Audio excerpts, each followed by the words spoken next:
everything that he does is done with perfection and class and distinction.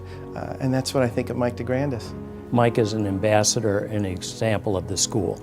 He's great when he talks about the school, and he really lives the philosophy of men for others, and I think that that's what the real contribution is. You can always ask Mike, and he's always willing to help you out.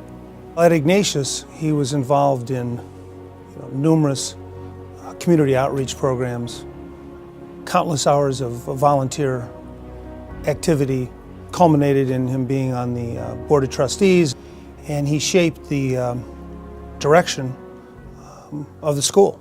I think those that have worked with Michael here on the Board of Regents and in the Ignatius community know of Michael's actually good humor, number one, but also know Michael's intensity and attention to detail.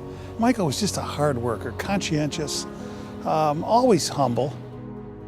When you do something that you're passionate about, you do it anyway. You don't look for compensation, you don't look for acknowledgement.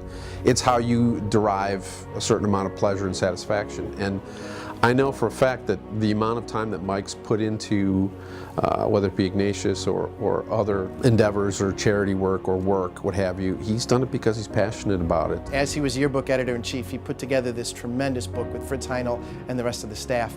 And there was a delay in it, and so we had to go pick up the yearbook at 4 a.m. down in the flats and get it here so that it could be delivered to the kids. And there's Mike in his jeans ready to load those yearbooks and get it so that his classmates would have their books on time. Well, I learned very quickly that Mike was tireless, and he was always asking me for more things to do. As we interviewed companies and talked to management teams, Mike had a presence that people just naturally liked. He's very friendly and very trustworthy, and people would open up to him, which was very helpful to us as we began to develop relationships. He really likes to ask a lot of questions and dig in and get to know the detail. I got to imagine that has a lot to do with why he's been so successful. I know that so many people well beyond his years consult Mike, and I think that was evident when he served as the board chair here. There were people on the board who had 20 and 30 years on him, but they listened to him because of his wisdom and love for his alma mater. His colleagues on the board looked to him because of his qualities as a serving leader, because of his qualities of service to others, and because of his professionalism in allowing them to do their best. His integrity and his diligence resulted in many business successes, but he really never sacrificed high ethical standards. He had the ability to motivate other people, and he was a tireless worker.